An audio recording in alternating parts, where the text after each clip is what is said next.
Here transcribed is Richard Diamond, starring Dick Powell.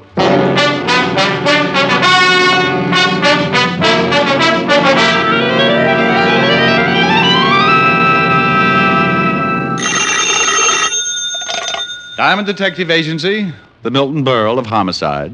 Pretty bad. Oh, hi, Helen. What are you doing? Playing canasta. Who's there?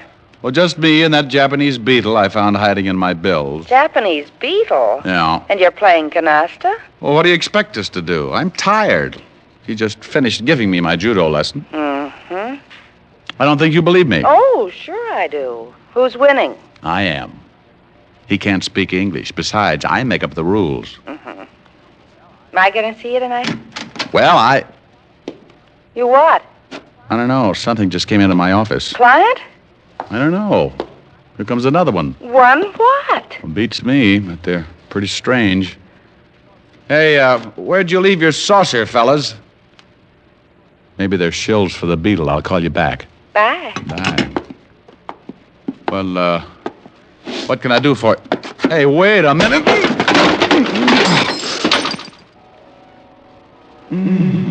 Oh, that was a peach, Salvador. Now pick him up, drag him over to the chair. Sure thing, Yuki. He is certainly very unconscious. He seems to be. See if you can revive him, Salvador. A pleasure.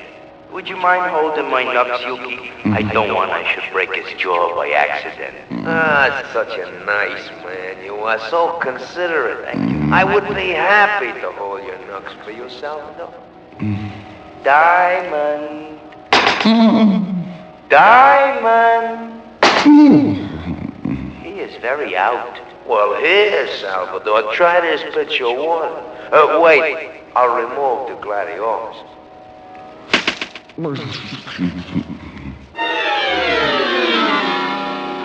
I felt as if I was lying in the middle of a crowded sink and someone had piled all the dishes on my head. They turned on the faucet and I floated up with a dirty coffee cup and took a look around. I treaded water and squinted through my dewy eyelids at two of the ugliest dishwashers I had ever seen. Look, he's twitching. You see, Salvador is just a little lazy. How do you feel, Diamond? Oh. Let us know when things start making sense. What's going on? What happened? He's confused. Yeah. I think maybe you sapped him too hard. Oh. Yuki, I take that as an insult. You know how careful I am. I apologize, Salvador. Thank you. Hey, how'd you monkeys get in here anyway? Well, it sounds like he's collected most of his marbles. Looks like a complete recovery, Yuki. I want to know what this is all about.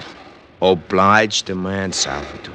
Sure. But keep him with us. Naturally. Hey, now wait a minute. Oh. That's enough, Salvador. That's enough. Can you hear me, Diamond? He's gonna be obstinate. I don't think he likes it. Belt him across the ears. He'll listen. Can you hear me now, Diamond? He's nodding his head. I guess he don't want to open his mouth and let the blood out. Oh, that's fine.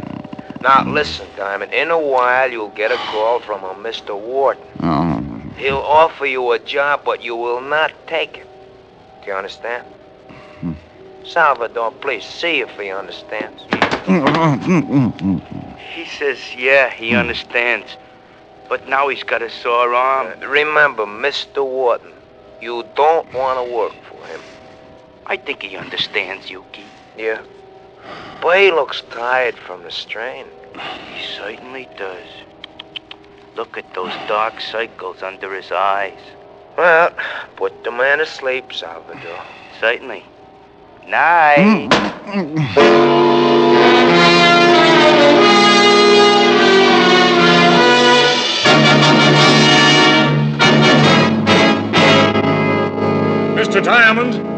Mr. Diamond. Can you hear me, Mr. Diamond? This can get monotonous. Go away, will you? Should I call the police, Mr. Diamond? What? Oh, I was expecting uglier company. Can you sit up? I'll take a crack at it.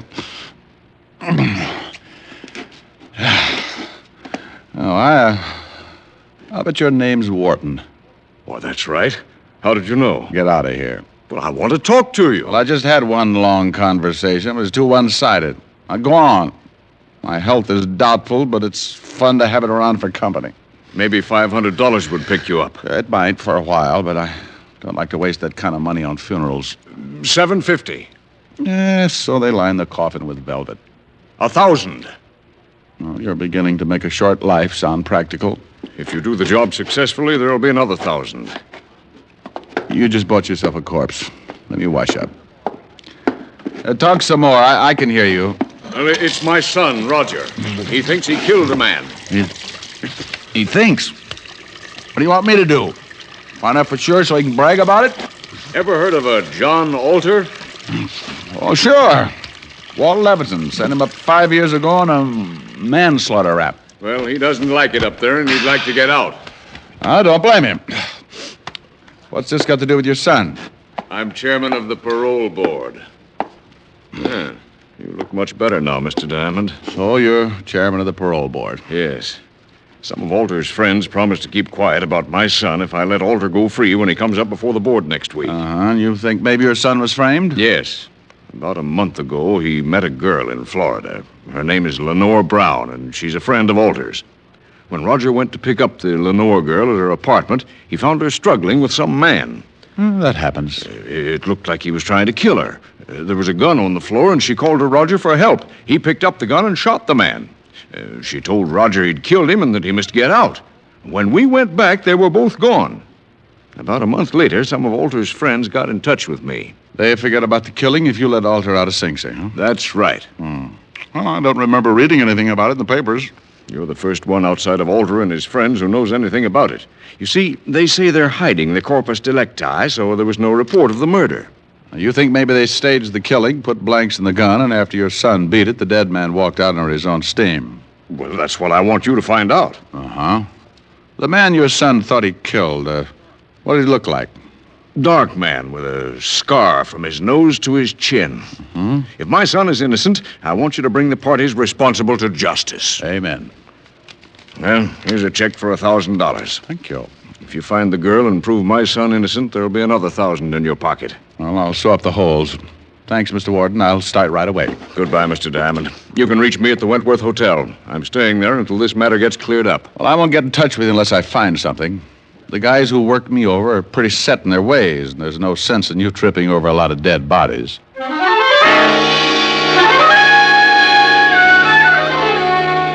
I grabbed a pack of Camels, looked at the $1,000 check, thought about the warning the two bruise artists had given me, and decided it was a toss-up. If I spent the $1,000 like I knew I would, I'd wish it was dead anyway. So I left the building, grabbed a cab for the 5th Precinct. 10 minutes later, I walked into the squad room and spotted Sergeant Otis, looking like an advertisement for a sour stomach. Well, Richard Diamond, private sleuth. Well, Sergeant Otis, private sloth. Huh? Well, look it up.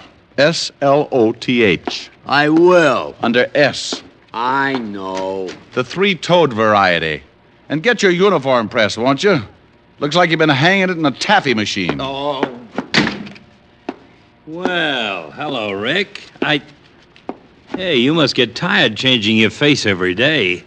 Somebody shove you around again? I've been catching up on my patty cake. Tell me, Walt, do you ever know a girl named Lenore Brown? Yeah, sure. John Alter's expense account. They used to hold hands before I sent him up. Know where I can find her? Alter's still got her staked out. When he gets out, he's going to come back and dig up the claim. You better forget about it. She's got the antidote for lonely nights, but some of Alter's boys are protecting it. I know. They gave me a pep talk this afternoon. Then listen to him. It's better watching the game from the bench. You never can tell. I might make a score. Well, you're outweighed, outclassed, and liable to be outlived. But she used to work at the Black Swan in Florida. We heard Alder was trying to get a parole, and she came to New York to be close to him. Any line on her here in town? No, but if she's seeing Alter, you might spot her on a visitor's day.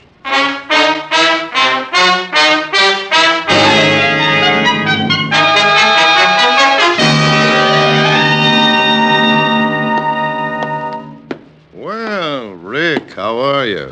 It's been a long time. I know a lot of people who wouldn't like to hear that, Warden. How are you? Oh, fine. What's on your mind? Well, I hear Johnny Alter's been having company. I'd like to take a look at her. Oh, Miss Brown. Mm-hmm. Well, I can't blame you. Well, I just want to spot her and see where she goes. You can't miss. If she walked through the yard, there'd be a jailbreak tomorrow. What time are visiting hours? Well, if she's seeing Alder today, she should be downstairs right now. Like to take a look? Uh-huh. I'll have a guard take you down. Good. Well, on second thought, I'll go myself.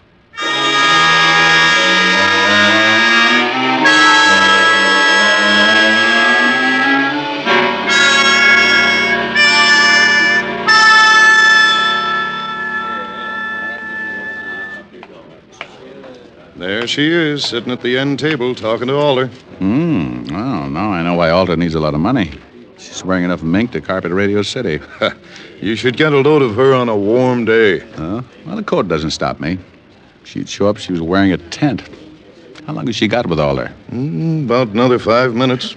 Warden, maybe I'll let you put me away for a couple of years. With something like that to look forward to on the visitor's day, I might go for the change. You'd get tired of just talking.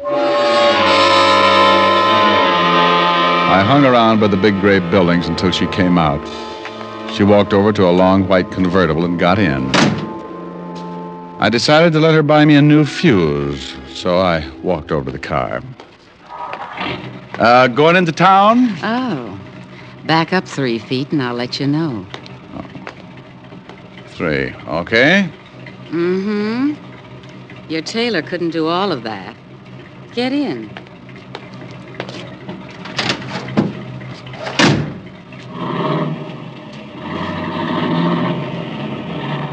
Visiting?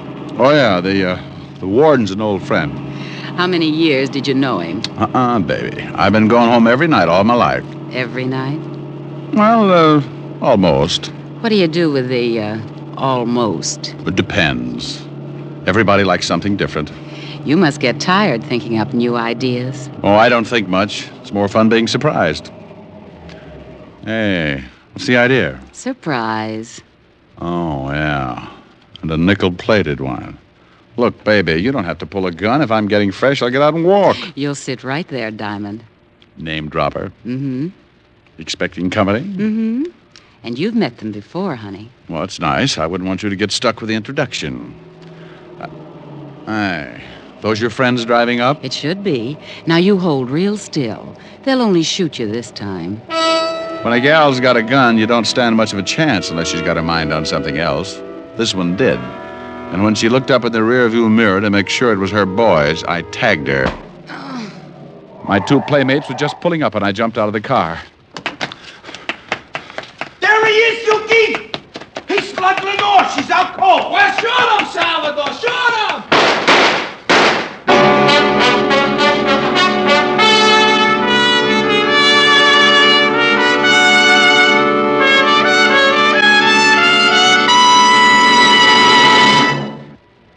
Before we continue with Richard Diamond, Private Detective, here are a few words about smoking enjoyment. More people smoke Camels than any other cigarette. Yes, more people smoke Camels than any other cigarette. One reason is flavor. Camel's costly tobaccos have a rich, full flavor you won't find in any other cigarette. Another reason is mildness, proven mildness. In a coast-to-coast test of hundreds of people who smoked only Camels for 30 days, noted throat specialists reported not one single case of throat irritation due to smoking Camels. Make your own Camel 30-day test. The sensible, thorough test. Not just a sniff of the tobacco. Not just a puff of smoke. Only by day in, day out smoking can you discover how well a cigarette agrees with your throat. Smoke Camels for 30 days and see how mild Camels are, pack after pack, week after week. See why more people smoke Camels than any other cigarette. How mild, how mild, how mild, how mild, how mild can a cigarette be? Make the Camel 30-day test and you'll see. Smoke Camels and see. And now back to Richard Diamond, Private Detective, starring Dick Powell.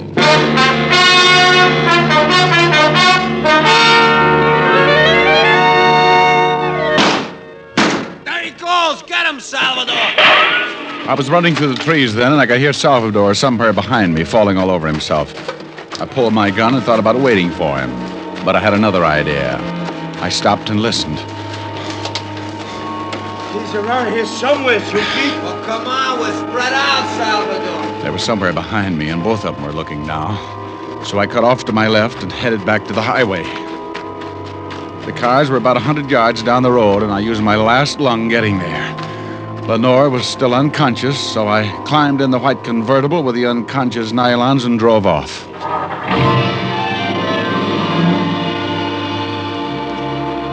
I'd been driving for about 15 minutes when I noticed something lying on the seat beside the still sleeping Lenore. It was her purse, and she didn't wake up when I grabbed it. Doing a rummage job at 80 miles an hour isn't easy, but there wasn't much of interest anyway, just a little black book. I needed a gimmick, so I stuck it in my pocket. I put the purse back on the seat just as she started coming around. Well, now that's it, baby. Sit up and look at the scenery. How did you get here? Where's Yuki and Salvador? Playing Peter Pan. Jaw hurt? Yes, you heal. Well, play rough and you get hurt. Where do I take you? My apartment, I guess.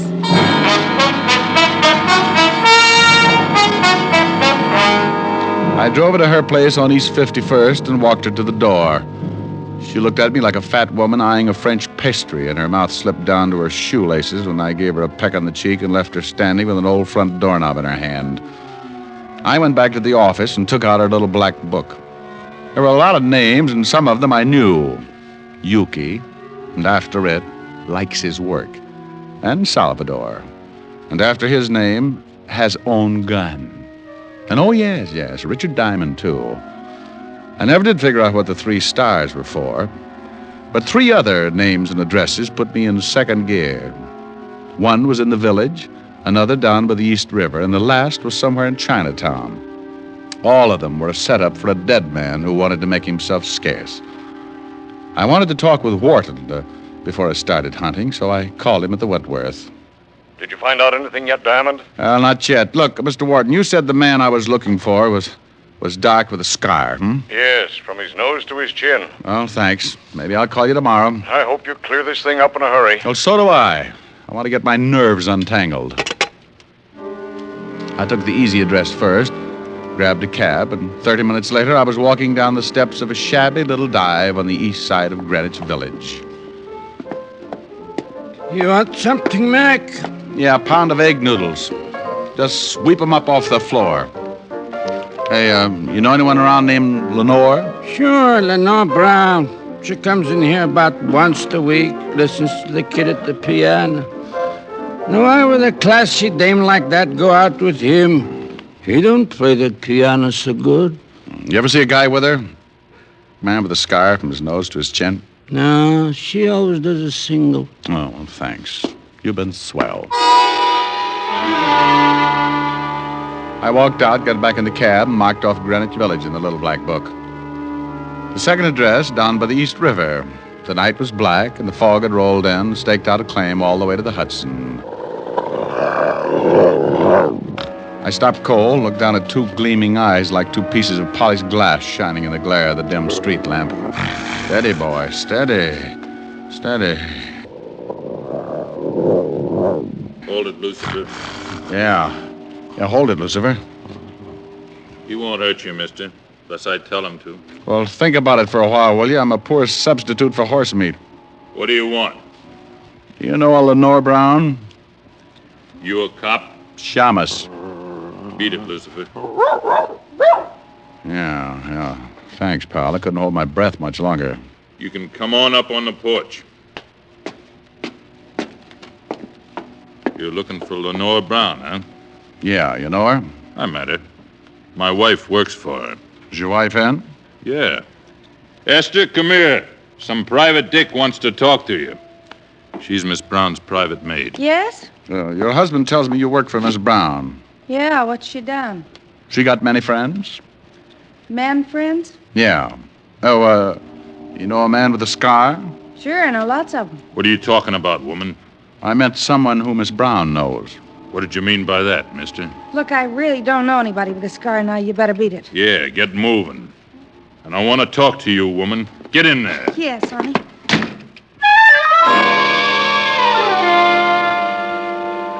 I knew she was going to get bruised, but he looked rough enough to cut my windpipe, and I wanted someplace to pour my coffee down in the morning. So I got out of there fast and headed for the last address in the little black book. The place was on one of those narrow, dark streets that looked like the inside of a grave. The sign above the door read Thankyou, so I pushed open the door and went in. If I didn't find the man with the scar here, I was out on 2 strikes. It was a little restaurant on the bottom floor of a 2-story building. A quiet waiter slipped up and showed me to a booth. He shoved a menu in my hand and disappeared before I could ask him anything. The place was empty except for an old couple sitting near the door. The waiter said something to them, and they looked quickly over at me, and then they left in a hurry. The room was completely empty now. Even the waiter had disappeared. I looked up at a flight of stairs at the far end of the room. A pair of very healthy ankles came into view, and they were holding up a pair of legs that ran my blood pressure up to 190 again. I eased my gun out and held it under the table. She turned the corner and started down toward my booth like a loose snake in a rabbit pen. Mind if I sit down? Well, it's your party. Shame on you. Don't you know it's not nice to pilfer a lady's handbag? Now Lenore will have to spank. Looks like the last address paid off. If you're buying shrouds, it did. Where's the guy that young Wharton was supposed to have killed? Upstairs. But he's very unsociable. Hates long conversations. I only need a couple of lines. He can't even do that. He likes to keep on breathing. The old man figures Alter framed his son. He's not going to let your boyfriend out of Sing Sing until he finds the man with the scar. Think he can do it better than you did? I found him. Was it worth dying for? I don't know. I can tell you better after I talk to him. Mama's going to have to spank sooner than she expected. Come on in, boys. Well, look who's here. Are Mama's 2 big idiots out collecting blood? Where are your buckets? He's bitter, Yuki. A peasant. You've met Yuki and Salvador before, haven't you? Yeah, on the end of a fist. They want to show you the town. I know the beat. Well, I'll bet you've never seen it from the bottom of the East River. No, but if you'll put on a bathing suit, I might buy the idea. It's too bad we'll never make the beach together. I'd like to show you the sights. Boys, you'd better help Mr. Diamond out of the booth. I think he's stuck. You know how it is. Boys like to keep moving. Sure. And so do I.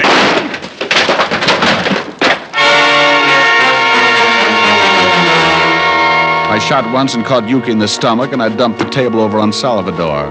He grabbed like he was going to waltz with it and went down on his back. I didn't have to get up. I just shot him through the table. Lenore was out of the booth fast and running for the stairs. Look out, Tony! Tony, look out! I caught up with her at the foot of the stairs, and she started up. I saw him standing on the upper landing, scar and all. All meaning gun in his hand.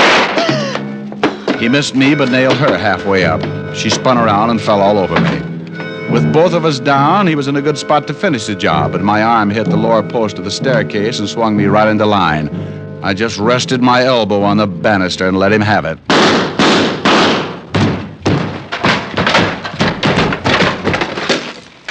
You should have kept your nose up, mister. A bad landing washes you out.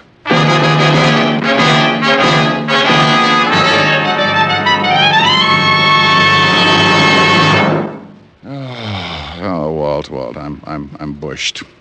Tell me, did Wharton's son identify the man with the scar? Yeah, he was the one he thought he killed. Mm-hmm. But the old man's feeling pretty good. Yeah, just left. He's happier than Otis on payday. Who was the guy with the scar? A cheap hood, record.